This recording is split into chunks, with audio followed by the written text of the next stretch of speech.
Kuchankalanya bannayuganda kubuzaabuza nti oli kunkyukakyuka kubanga tubiwulira bannange, tubiwulira mwe mubiwulira bannange. Pulezidenti waffe azze akyogera lunywe nti buli omu tujja mutegeerera ku bikolwa bye. Tujja kola tutya?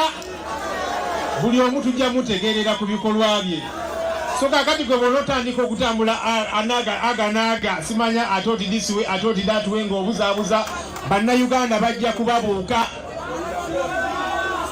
Abantu abo bannanga bakola ne bannakyemalira temubakkiriza na ku mikolo gyammwe kubanga bayeegasse ku abo abanyigiriza abantu. Mubaboolere ddala, bw'ajja ku mukolo gwo tomuwa katebe si weewaawo nga mugoba bugobi nga mugamba gwe wagenda kulya genda olye ffe tuveeko. Balina otandika otegeera nti omunnayuganda anyigiriziddwa okumala ebbanga ddene, tekyali byakubuzaabuza. Obazze ku mukolo gwa caaki, obazze ku mukolo gwa mbaga, mumanyi okwebuzaabuza oba wasimanyi obutebe bw'omu maaso awo nti olwokubanga akola contribution akuwaza gye ewa Mwami Museveni zabbye, oyo mufuumuule agende.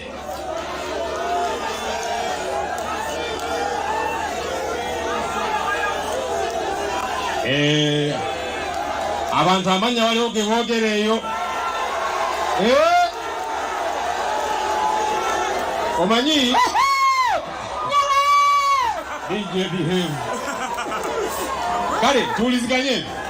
Waliwo nze ekintu kimu kye neebaza ku pulezidenti waffe ono. Bannange yatubuusa.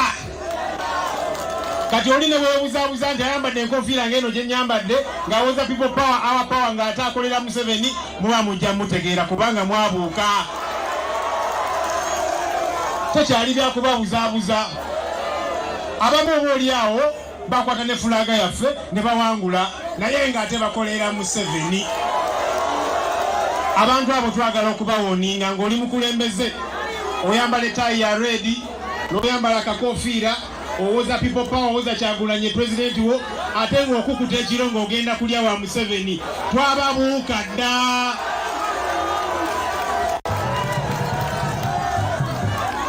Era tulina okwebereramu. Wa pulezidenti waffe yatugamba nti ne waabayo kennyini mumuteekeko tooki. So ffenna ng'abakulembeze musigale nga mututeekako tooki. Kubanga munnanga amaanyi gali mu bantu. Ate ekyesanyu buli awabadde enkyukakyuka bw'ogenda olaba amawanga omubadde enkyukakyuka. Oba oli awo abakulembeze si be bagikulembera, abantu ba bulijjo.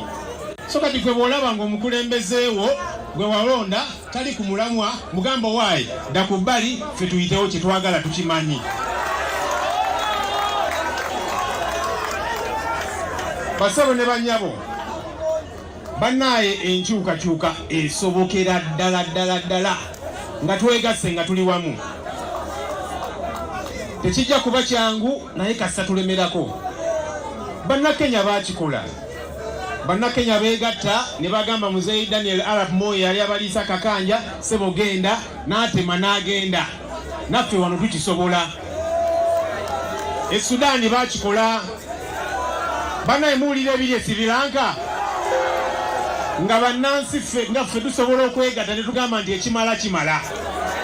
Kassa tulemerako.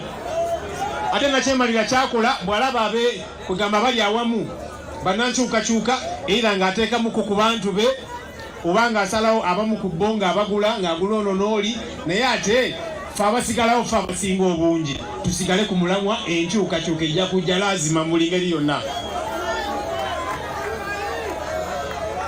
Ensangi zino Mwami Museveni agezaako okutamya bannayuganda eby'obufuzi.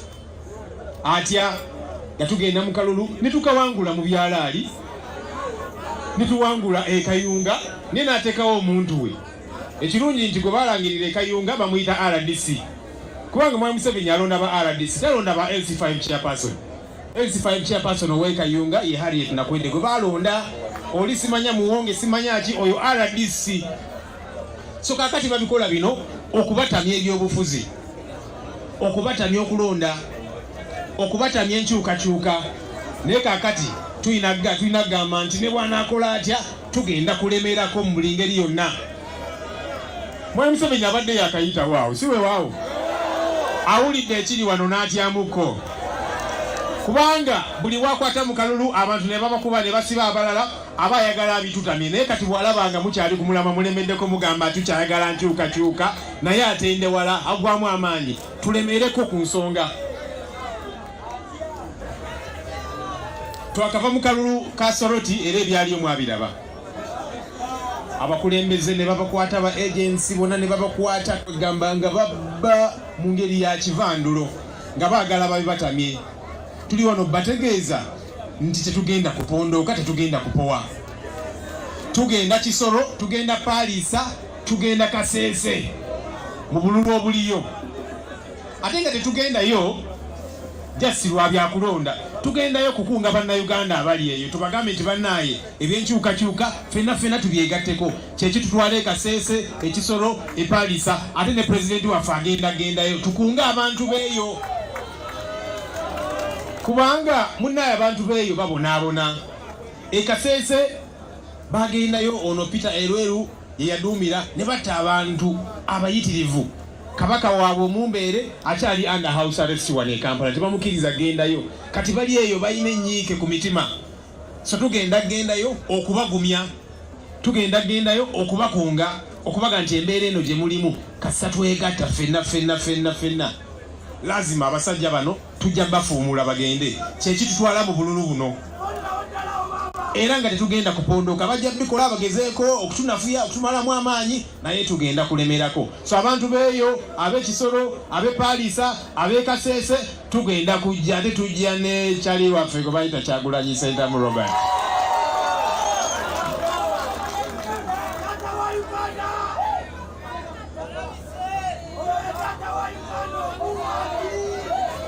Abalemerako mbe bamalako. Mukamanya kayimba ako.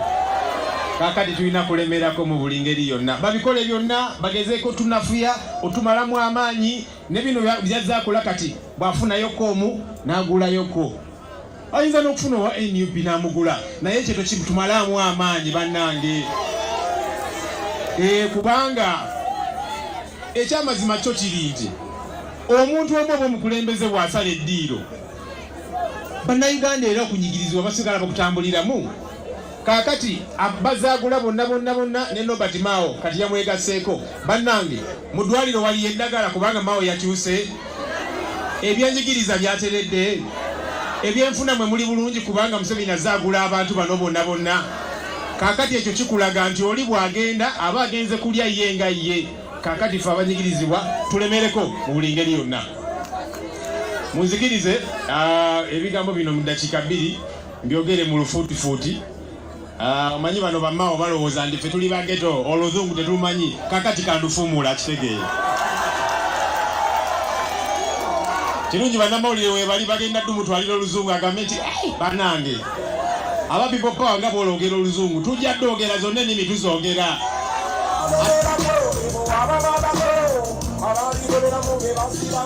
We want to, on behalf of the National Unity Platform, welcome everybody that has joined us today. The teams from the NRM, the Democratic Party that are saying, no, we are interested in change. Welcome home. Thank you for joining us today. It must be succinctly clear to every Ugandan. No one joins Mr. Museveni pretending that they are going to change our country. It does not happen. Mr. Museveni does not allow you to come and then you advise him. No. When you join him, you become part of him, you do what he tells you to do. So it is not possible to say you're going to change our country. That's a lie. So those who join Mr. Museveni go to eat on their own. And so they should not lie the country that, you see, I'm joining him to go and change the country. No, please eat your money in peace.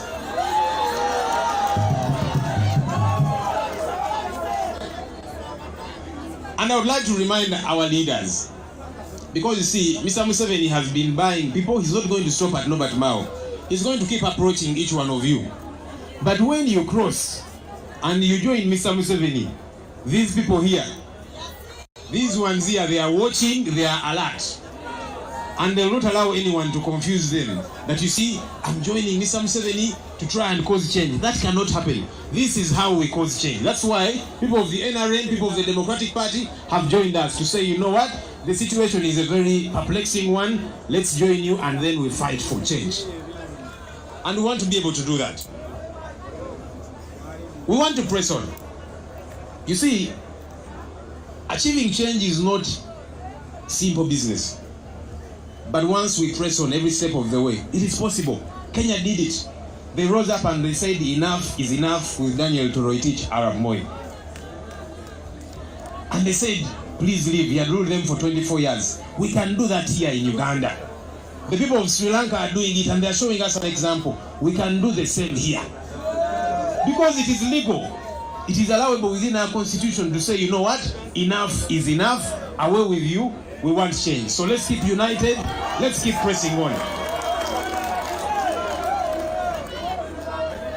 Mr. Museveni and his team have been rigging elections to try and break our spirits, to try and discombobulate us.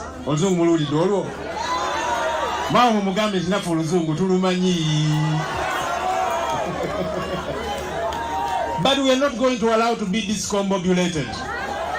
We are not going to become disconsolate and despondent. We are going to press on every step of the way until we achieve our victory. And it is possible. So let's keep united. Let's keep as one. We are not going to stop going for these by-elections. We are going to go there to rally the people of Uganda around the message of change. So we are going to Tisoro, we are going to Parisa, we are going to Kasese. Even when we know what the regime wants to do, they are ready to rig and so on. But we must go and we open the eyes of the people in those areas. That's why we are going to those places. Because they are suffering too. Kasese, you remember in 2016 they killed dozens and dozens of people in Kasese. Their king, the Mumbere, is still under house arrest here. And so they are there living in fear. They are like orphans. And so we are going to take to them a new father, Kyagulanyi Ssentamu Robert. So if the regime thought we are going to give up, we are going to become shaken, we are going to become timid, no, we are now stronger than ever before. We shall go in those places to rally those people around the cause of change, to energize them and to tell them it is possible once we do it together. Finally, and I've hinted on this,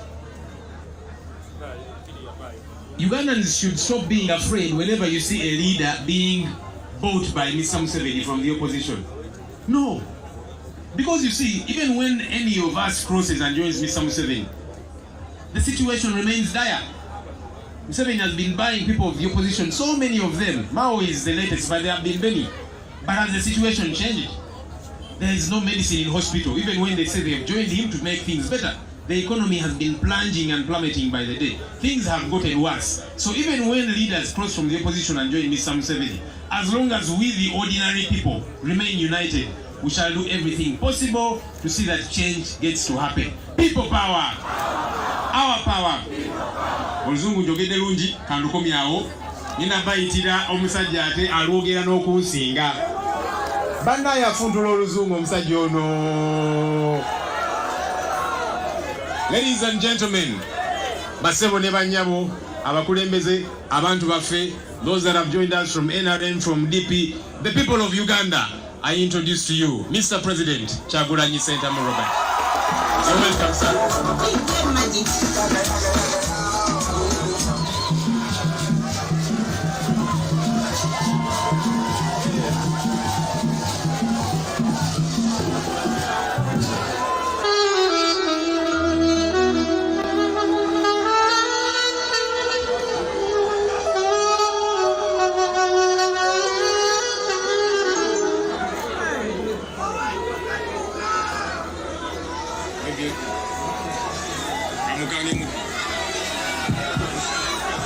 Mic check. 1, 2.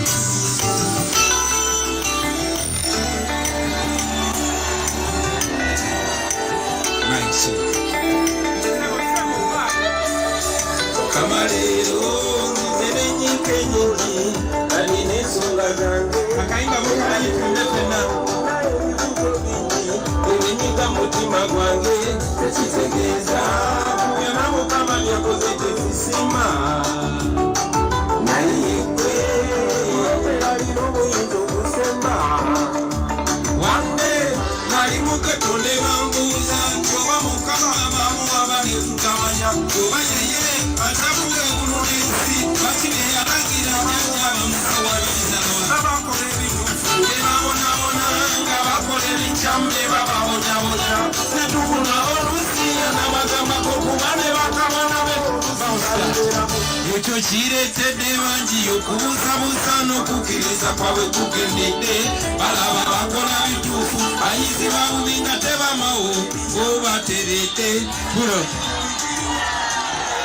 people power, our power, people power, our power, NUP everywhere. Banange mwetulire basibo ne banyabo. Bwe nkozesa akazindala kamu tekina buzibu. Neyanza ege. Baganda bange kyasanyu nnyo nti tuli wano. Kyasanyu nnyo nti tuli wano. Njagala obbaniriza mwenna nga leero gwe mulundi gw'okusoosa okutuuka wano kanabe omukono gwo. Aya. Munange wano waffe kikyentegeeza wano wammwe wano si wa Kyagulanyi si wa mukulembeze yenna si wa muntu yenna kinoomu wano wammwe ng'abantu.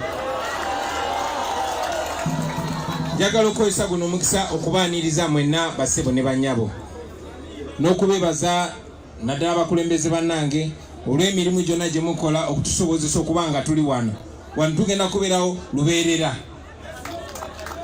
Ekyenjawulo nti tujja kuba tugaziwa bugazi. Wano bwe wagenda okubeera ekitebe ky'ekibiina ekiddako okulembera eggwanga lino Uganda. Njagala okubaaniriza mikwano gyange naye nga tusinkana olwaleero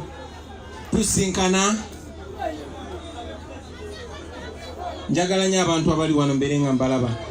Tusinkana olwaleero nga baganda baffe bangi 10,000 bali mu makomera. Tusinkanye wano olwaleero tuyimba twogeramu tumwenya ne baganda baffe bangi bazikibwa nga battibwa Museveni n'abasajja be. Tusinkanye wano olwaleero nga bangi emirimu gyabwe gyadobonkana, bangi tebalina mikono, bangi tebalina magulu, bangi bizinesi zaabwe zasaanyizibwawo, naddala abo abaalabibwa nga bawagira ffe ekitali kyakumenya mateeka. Tusinkanye olwaleero wano bassebo ne bannyabo ng'ebbeeyi y'ebintu yeekanamye. Bangi muli wano naye temusobola nakwereezaawo, si lwakuba temukola naye nga zookola omwezi tesobola nakuyimirizaawo wadde kumala wiiki. So tusinkanye olwaleero bassebo ne bannyabo nga ffe abali wano tukyakaaba naye nga baganda baffe Karamoja bamaze ebbanga nga bafa, tebafa bulwadde, bafa njala. Tusinkanye olwaleero nga baganda baffe nategeezeddwa amakya ga leero nti abaakafa basukka mu 30 e Bugisu Embaale, bangi 10 tebalina bwe babeera kati oluvannyuma lw'okusendebwa amataba. Basendebwa amataba mu 2022 nga bajeti ebayimirizaawo okubataasa obutaasa teziwera sente Museveni za spendinga mu njuye week. Jukira buli lunaku Museveni aspendinga biliyoni ya sente namba buli lunaku ku sente za mwezi omw'omusolo, naye sente za spendinga okumala wiiki obaolyawo zandadde sobola okutaasa abantu abo, naye bangi bafa malwaliro, bangi tebalina we babeera Embaale saawa zino bwe twogerera. So eyo embeera eri mu ggwanga baganda bange nga tusinkana. Tusinkanye olwaleero nga ne Parliament ekozesebwa kubba sente za muwa musolo ennaku ntono nnyo eziyise tenawera na wiiki. nga bakozesa parliament yennyini okubba bilioni 2.7 okuziwa abazungu. Sembule teyasaba yadde 10% ezo sente tebazimuwa n'abasuubuzi abawana bano. Mukitegera baganda bange, tusinkanye nga obuwumbi n'obuwumbi bubbibwa ne buweebwa abantu bemutategeera ne bajja ne bagamba nti Pineti naye ogenda okwetegeeza nga Pineti ye Museveni yennyini. So tusinkanye olwaleero baganda bange, newankubadde tusinkanye tujaguza bannaffe batwegaseeko tukuba engoma tuzina, naye njagala ebyo mumanye nti tusinga bwe tusinkana kati byebiri mugenda maaso mu nsi yaffe. Nga bwe tuli mu kwogera nammwe byebiri mugenda maaso mu nsi yaffe. Sente ezo ze bakozesa zammwe mwe abanyigirizibwa. Okitegedde? So eyo embeera eriwo nga tusinkana olunaku lwaleero.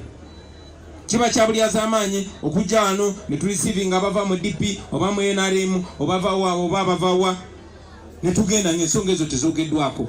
Kiba kya buli az'amaanyi omukulembeze yenna, oba oli mukulembeze wa ddiini, oba oli mukulembeze wa nnono, oba oli mukulembeze waki, ne musisinkana n'abantu abasukka 10 oba 20 n'oyimuka omukulembeze okwogera gye bali n'otokoona ku nsonga ezo, oba toyina mulama oba toyina nsonga lwaki oyogera n'abantu abo. Fa bakulembeze tebatusinkana bantu kubayimbiramu kubasanyusaamu, no. Okwogera ku nsonga ezibaluma bamanye nti tuzimanyi, n'ekyokubiri okuba tooki mu ngeri ki gye basobola okuvunuka embeera eyo. Museveni tagenda bayamba, no. Muli ku lwammwe baganda bange, muli ku lwammwe bakyali bange. So bino tubasinkana okubibagamba, naye mba njagala nembiddamu wabule omuntu yenna yeebuzaabuza, kuba ebyobufuzi twabijja mu zi office eyo ne tubiteeka ku street. Buli omu yagamba nga ebyobufuzi tebinkwatako. Politics mu kijeewo tewaliyo mu kigambo politics. Ebyobufuzi yembeerayo yensawo yo. Tunula ku mmeeza ku ssaawa 7 ez'amalya g'ebyemisana, kyolaba ku mmeeza yo kyogenda okulya ebyo byebyobufuzi. Okay? Oyagala okumanya ebyobufuzi yeki? Tunula mu nsawo yo. Ezo sente z'oyinamu byebyobufuzi.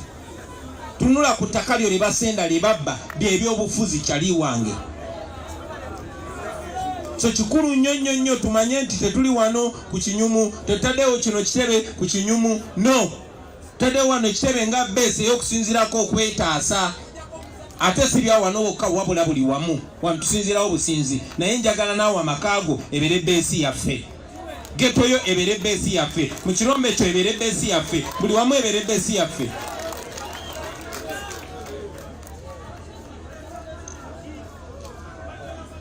Ebyo nabyo byebyo tubaaniriza baganda baffe naddala abavudde mu Democratic Party, abavudde mu NRM n'ebibiina ebirala. Lwaki nsosowaza nnyo abavudde mu DP? Tetwawukana nnyo baganda bange. Kambabulireko olugero lumu nga nyingira mu bintu bino. Natandika na kwesimbawo ekyaddondo.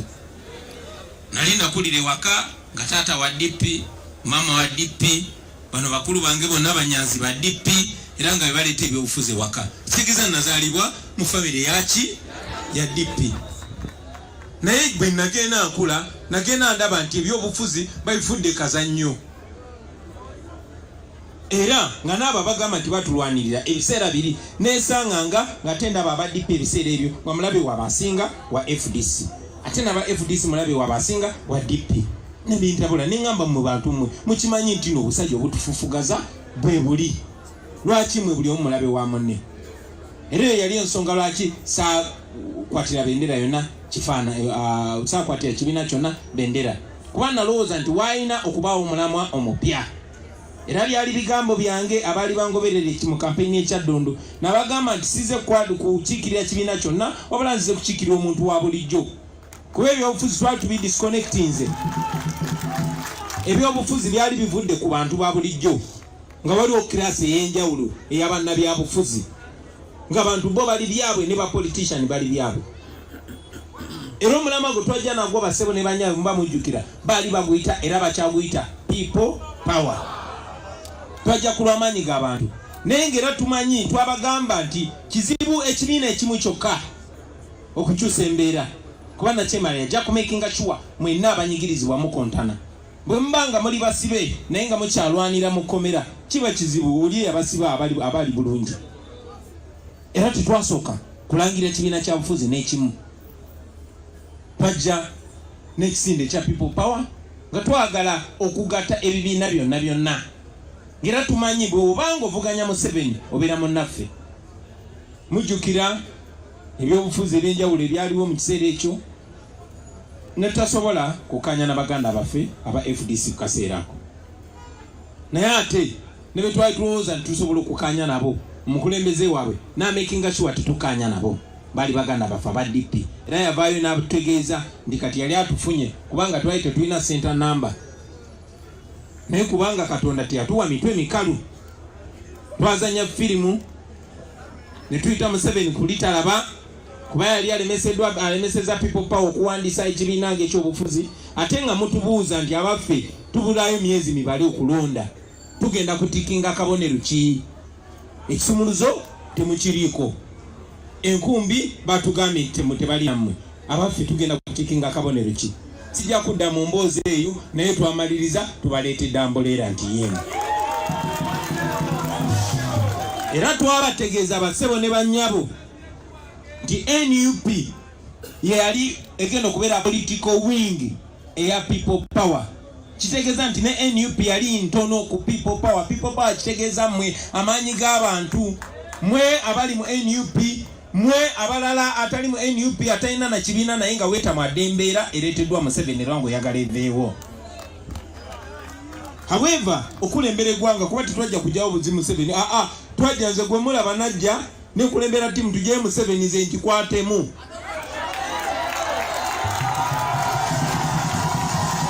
nengo kikola ekyo basebo ne banyabo mwina okubeera organized entity era nga amateeka ga Uganda gagamba tuli mu multi party so kyekibiina kya NUP basebo ne banyabo tetwakiteekawo kulwanagana na bibiina birala tetwakiteekawo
aba FDC be baffe aba CPC balabe baffe aba JMC balabe baffe aba ANTC balabe baffe n'ebibiina ebirala mule waffe ye Museveni n'abo aba Mutembeeta kidamu mulabe waffe musinaba aba Mutembeeta in fact na NRM balabe baffe kuba bo banyigirizibwa so abulira bulijjo era nziramu olwogera basebo ne babo nti omuntu yenna ng'ebikolwa bye n'ebigambo bye nga binafuya era nga byogera ettafaali ku mulama gwe tuliko ogw'okusuula gavumenti kya Museveni ekibbye bannayuganda bwe yaba munnaffe oba ali mu FDC oba ali mu CP oba aliwa ne bw'aba wa NRM naye ng'olaba anafuya obubbi obwa gavumenti ya Museveni oyo aba mukwano gwaffe era mumbeereremu era mumuwulirize wedde wa kibiina ki ate ekirala omuntu yenna kabeere nga ayambadde nga ffe naye ng'ebigambo bye n'ebikolwa bye nga biyamba Museveni oyo mulabe waffe mulabe w'abantu ekyo nga kimaze basebo ne bannyabo mujja kwebuuza nti kati ki ekiddako olw'abaganda baffe bano twegattako ne byonna bye tukola. Nzize ngambagamba nti tuli ku lwaffe. Twagenda mu kulonda kwa 2021 era twabagamba nga tetugenze mu kulonda kuno kubanga tusuubira Museveni okutulangirira mu ddembe. No, lyabakama mukozi we. Ekitongole ekikulira ebyokulonda si kye kikola emirimu, magye ge gagikola. Okulonda kuli mu mikono gy'amagye. Mutabani wa Museveni akulira amagye, yakulira okuwamba abantu n'obatemula. So tulonda nga bwe tugenda mu bintu ebirala byonna byonna nga twaga tulabisa Museveni kumwambula twakumala kyekiddako.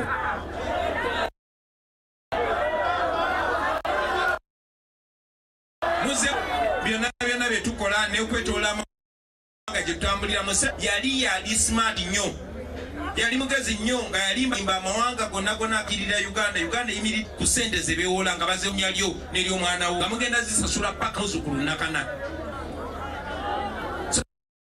Ne bwe mulaba tugenda okwetoola ensi yonna tusala misuwa gya musidinga era nyine bategeeza titumulabiza yonna. Mwakoma ddi okulaba Museveni ng'agenze mu Amerika? Mwakoma ddi okulaba Museveni ng'agenze Bula?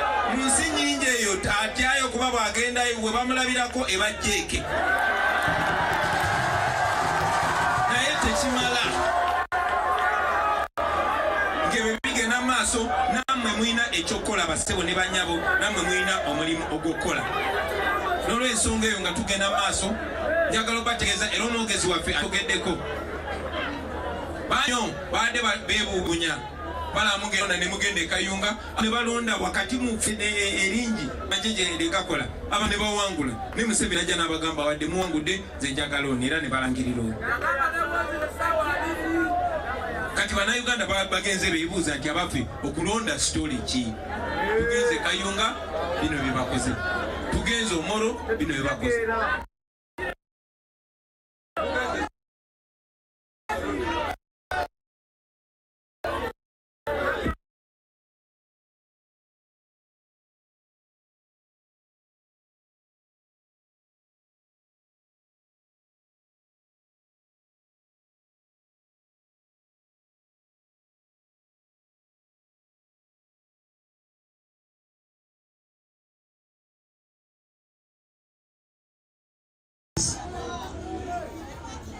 Netukanya ti ne bwe tuba tugenze mu kulonda tetugenda genda mu kulonda titugenze genda mu kulonda Museveni atulangirire nedda.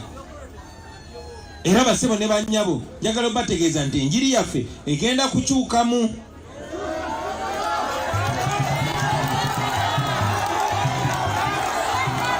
Tetukyagenda bugenzi mu kulonda nti tugenze kulonda batulangirire mutuwangudde ne baba balangiridde owaffe kati terikyatulya. Kubanga ne balangirira MP oba meeya oba ani talina njawulo gyagenda kukola nga Museveni akyatufuukikinaddeko.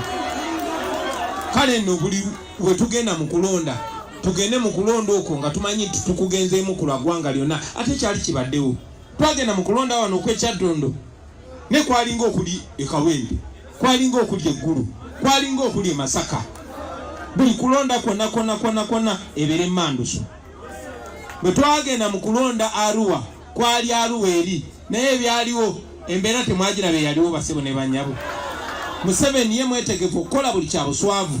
Kyenjagala obbasaba nti temutuula temunindirira nti Museveni bw'anakola ekyobuswavu olwo mufuuyire firimbi mwagala yawulire. Njagala buli omu agitwale mu firimbi yafuuyirwa dda era njagala ebeere ng'evuga mu matuugo.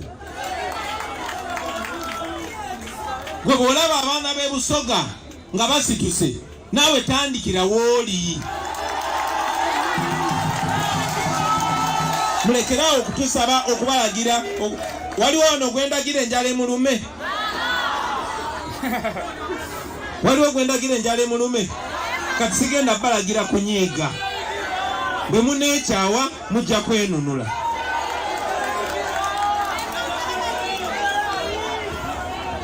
Message gye tubawa bassebo ne bannyabo nti obudde bwatuuka dda mwekolemu omulimu yonna gye muli mwe ng'abantu basebo ne bannyabo. Kuno okulonda oba embeera yonna yonna kirina kuteeka buteesi mu action pact, naye gwe olina okubeera ng'obadde olikola. Olina okuba ng'obadde okola ki? Njagala bategeeza nti tumaze ebbanga nga tubagamba nti mulilayinga ku bakulembeze bokka, kuba abantu abayisimbye abeesize ba politician mulabe kyebaze babakola, mulabe kyebaze babakola abasebo ne bannyabo. Mujjukira twalina omukyala wano ng'ayogera nnyo nga wakabinyo ffena nga tumwagala, Betty Kamya, era nga yeefuula nti ayogerera ennyo federo. Nakwa n'ekibiina bakiyita Uganda Federal Alliance, Museveni yamugula. Kati ebigambo byeyayogera nga takyayagala nakuwulira muntu ng'abyogera. Teyakomaawo. Juzi tubadde n'omu ku bamaama bange ow'ekitiibwa Ssebuggwawo nga ye deputy president wa FDC wano mu Buganda. Akatayi tekasala nga naye bamuguze. Kitegeeza nti muba musigadde kulwa mmwe nga mmwe. Bw'obanga gwe wali osuubira okujjukiza nti enjala ekuluma oba okyalina essuubi. Tetwakomaawo basebo ne bannyabo. Omanyi wabaddengawo enjogera nti abantu abalyamu abantu olukwe be Baganda, era nga bakikwambaza munnange ti Abaganda bali bankwe. Nezireeta Mongi mukyala wa Kena, UPC n'agitunda. Nezakomaawo nezireeta Maama Marira n'agitunda. Nezikomyawo n'agenda n'agula Mao, pulezidenti wa kibiina babaffe abona Baganda. Abaganda beeyo nga balina ente nabo. So njagala bategeeza nti si ggwanga limu si kibiina kimu. Yagula aba UPC n'agula aba FDC n'agula aba DP. Muba mukyali awo. Njagala bategeeza namwe mennyini aba NUP. In fact nano wennyini we tuli basebo ne bannyabo. Kino si kye kitebe kyaffe, si kye kitebe kya NUP kino. Eno constituency akiikirira wa kibiina ki. Naye amanyi nti ekitebe kyaffe kiri wano. Kale nno basebo ne bannyabo, njagala obategeeza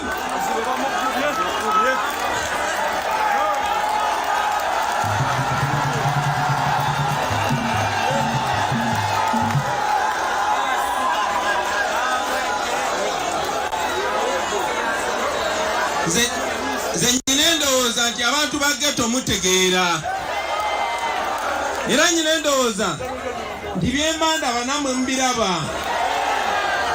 Nawe muyinza okuba temubiraba naye nga mubirenge. Kale nno temulinda nganze kubagamba nti ono abatunze mukole bwe muti. Omuntu yenna ali ebigambo bye, omuntu yenna ng'ebikolwa olutalo tulimu si just wa bibiina. Twe organizinga ng'aba NUP, twekolamu omulimu ng'aba NUP. Naye oluvannyuma lwa byonna basebo ne bannyabo, obuyinza mmwe mu buyina, obuyinza mmwe mu buyina. Museveni agenda Nambiro, agenda style ya Libya, agenda style ya Sudani, agenda style ya Egypt, agenda style ya Sudani, agenda style ya Sri Lanka. Abaffe mutuuseewa ku style eyo, mutuuseewa. Kati ogwo mulimu ngubawa buli omu beera mukulembeze, buli omu kunga munno, ate gw'olaba nga nsolima totulinda kujja kubulira kyakkola. Tukiririza musajja gwe bayita Nelson Mandela, ze yasinga oku inspiringa ye ne mukyala we Winnie Mandela. Ne waliwo ekiseera abaana b'omuddugavu e South Africa bwe baatuuka nga balaba nti gwe otulabisayo omuzungu nga tobeera muve. Igwe gwobeera wano ng'olaba batta abaana b'abaddugavu, babalumisa embwa, babakubisa amasannyalaze, nga te gwogenda ne bakuwayo buccola abazungu. Njagala mugende mukole okunoonyereza. Fe abasoma ebyafaayo njaba bategeeza nti aba South Africa ku mulundi ogwo balina enkola gye bayita necklace. Balina enkola gye bayita necklace. Era batuyigiriza ti oyo abeera mu mmwe naye ng'abalyamu olukwe ng'akolera omulabe aba mubi nnyo okusinga omulabe. Era bwe muba mwejjako bwe mwena okusookako. Mukama bampeera omukisa.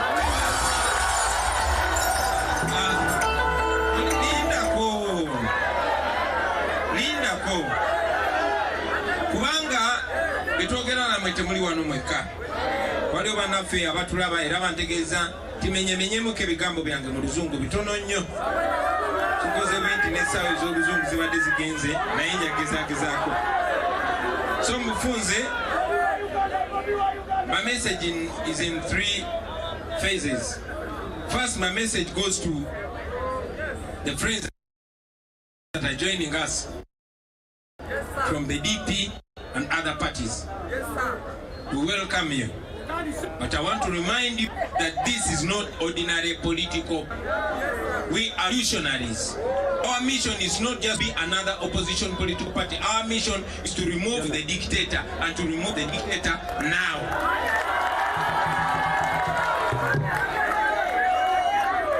So what we are welcoming you to is not a bed of roses. We are welcoming you to war.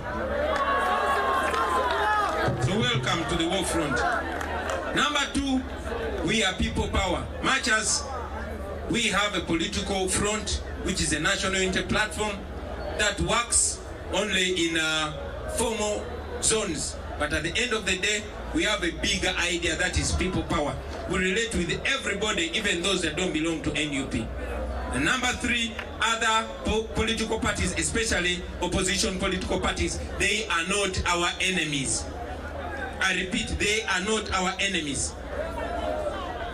We decided a long time ago that everybody who pushes for the departure of Dictator Museveni is our friend. Doesn't matter whether they are from NUP, DP, FDC, CP, ANT, or even NRM itself. Anybody that is against Museveni is our friend. And anybody and everybody who is for Museveni is our enemy, even if you are in NUP.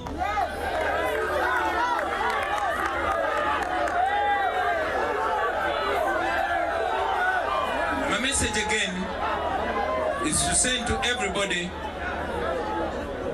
to note that even when we go into elections, we are not sending the usual message. Our message is revolutionary, and every election is relevant to any part of Uganda. Just like a spark in a Chadondo or an Arua election can affect the rest of Uganda, so can that election that we are going for.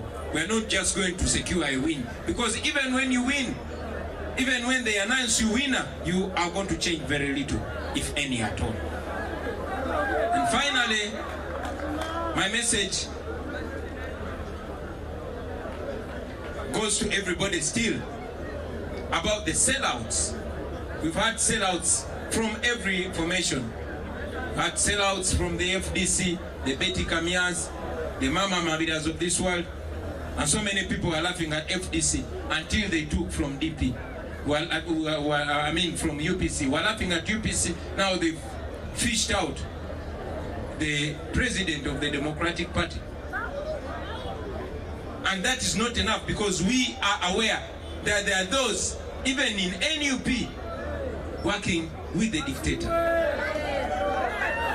We are telling you that the power is with you. Don't put your trust in the politicians, put your trust in yourself. Don't wait for the politicians to lead you, because chances are some politicians are going to mislead you.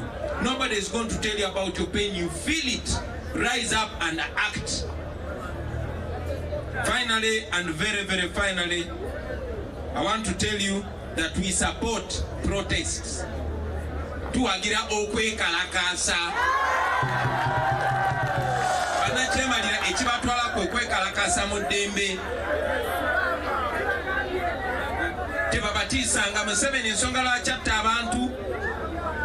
Ensonga lwaki batirimbula abantu 18-19-22 kubanga yali alabira ddala agenda. Temulekeranga otasobola tutta ffenna. Luwatayo abamu ku ffe ne tupowa. Olwaba ayongera kwenyweza. ajja kutusiba bangi bajja batta naye ajja genda. So bwe mbanga mutandise temuddirizanga temulekerangaawo ate temulina nze kubalagira kubanga odeyo mugina njagala buli omu ave wano nga firimbi mufuira mu mutwe ng'amanyi nti wekipasukira wonna tumalayo bumazi. Mwebale nnyo mwebale ddala bassebo ne banyabo kabanyetegereza.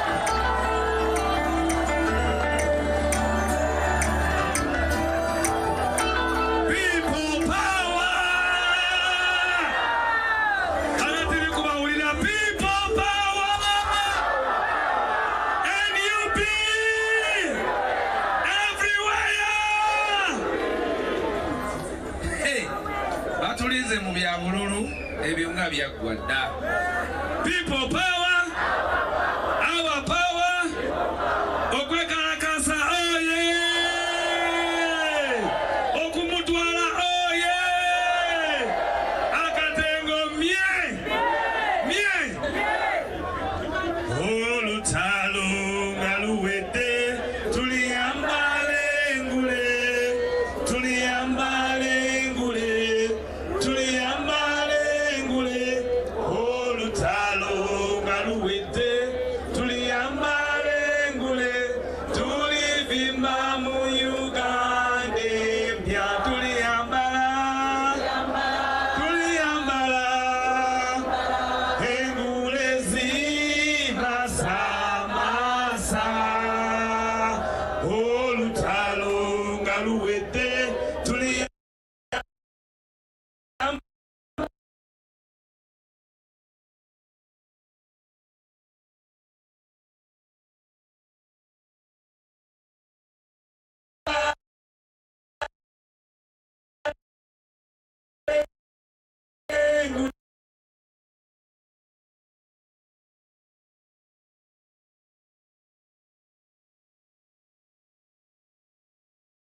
Yes, mwena abali ku Goto TV eno yembeera eriwo ng'omukulembeze w'eggwanga amaze okwogera avaayo ate ayolekere ku mirimu gy'eggwanga emirala. Mwebale nnyo mwebalire ddala mwenna ababaddeko, mwebale nnyo mwebalire ddala mwenna ababaddeko.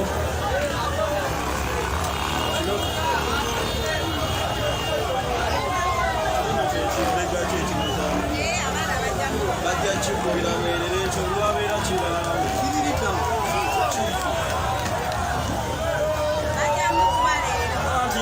chikuba neshi jamuga bagenda kiremese liwata chimutambulira kuleta chimutambulira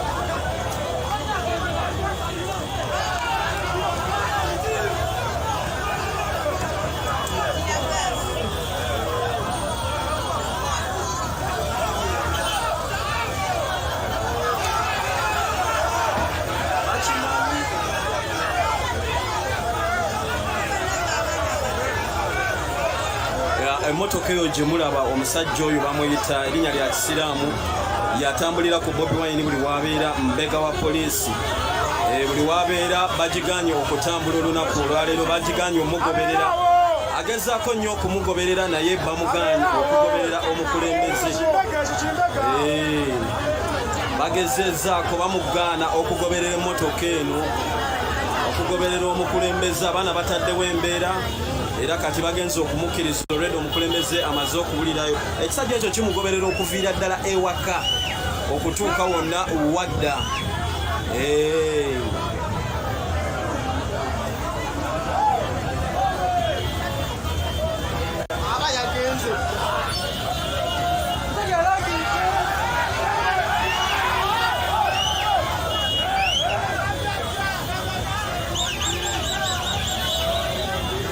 So mwebale nnyo mwenna ababaddeko. Embeera eriwo, basirikale gezaako kutereeza kkubo naye nga abantu bo bayitirivu nnyo bangi abawerekedde ku mukulembeze. Sisobodde kumuwerekerako kubalaga biki ebiri mu kkubo naye kubbiri awo wonawona bamulinze. Makerere Kavule wonawona bamulinze, abantu okumwaniriza nateera. Mwebale nnyo mwenna ababaddeko, mwebalire ddala. Ebigambo omukulembeze byayogedde mubiwulidde. Omwogezi w'ekibiina